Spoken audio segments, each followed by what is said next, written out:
Amy Medford with Medford Knife and Tool. Knives headed to the Shank house in Memphis, Tennessee. Dean and Victor, thank you for carrying Medford knives and for showcasing our knives in Memphis, Tennessee, a place I have not had the pleasure to visit. You can reach these boys at 901-209-1040, theshankhouse.com. It's a small shipment, but these are bitchin'. Let's see what we have headed their way. We have one Praetorian Tie. This one here is unique. I'm going to try and get this on the camera. It's going to be a little difficult. I have an S35 satin Tonto blade, PVD handles that we then went through and did a chamfered pinstripe. And then they had requested flaming. Now when you flame, you can't just hit it solely on the brushed portion of the knife. So it bleeds off obviously a little bit onto the PVD. Now in the right lighting you can see there's a little bit of an abalone finish. It carries, you can see it right here actually. It's a really cool subtle effect, but I think it's beautiful.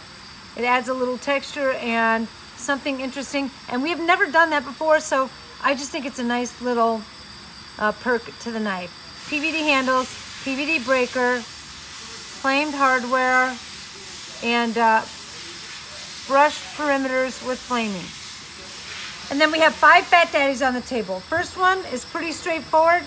These are D2 Vulcan blades.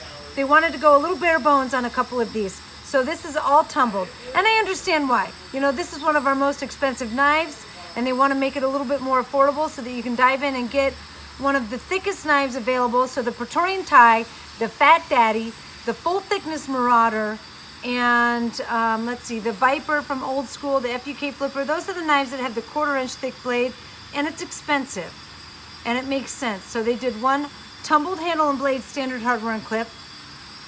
They did another one, bronze anodized handle and spring with standard hardware and tumbled clip.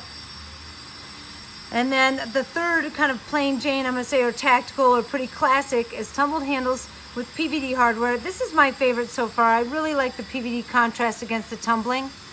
Adds a little bit, there is additional cost for it, but it's pretty minimal. And then these are the ones they let me go all out on, and I gotta tell you, the color of the handles, what looks like it was just made to go with this beautiful blue sweeping Vulcan finish on the D2. And I don't care what you say about D2, we get the best D2, and we heat treat it perfectly, and it performs really well. It's an excellent tool steel, and I'll tell you what, I don't have another blade steel in-house that vulcanizes as beautifully as D2. So for those out there who maybe are naysayers for D2, I think that you just don't understand the qualities of the blade steel. This is kind of a chainmail or fish scale pattern. It's blue, it's got brushed bronze around the perimeters. I mean, oi, yoy, gorgeous. And then the last one, this is hands down the sickest, most badass knife on the table. Predator sculpting, black, flamed hardware, beautiful Vulcan finish on the blade, got a real punch. And this is what D2 is really known for. The red from like the canyons that you would see up in northern Arizona here. Carries through on the spine of the blade. Just beautiful, it's got some blue. I mean, Predator PVD, I guarantee you I'm gonna upload this video, it's gonna be gone like the wind. In addition to these knives, we're finaling one more knife that's headed their way. It is a Marauder, full thickness, S90V tumble drop point. It's a Terminator. So if you're looking for a full thickness Marauder, again, just like the Fat Daddy, it's got the 1/4 inch thick blade. It is all Terminator, and it's got a drop point on it. And S90V is not a typical blade steel we run, so I'd jump on it if you get the chance. I think that's about it. I was going to say something else and I forgot it, so we'll have to wait till the next video. So until then, I'm out.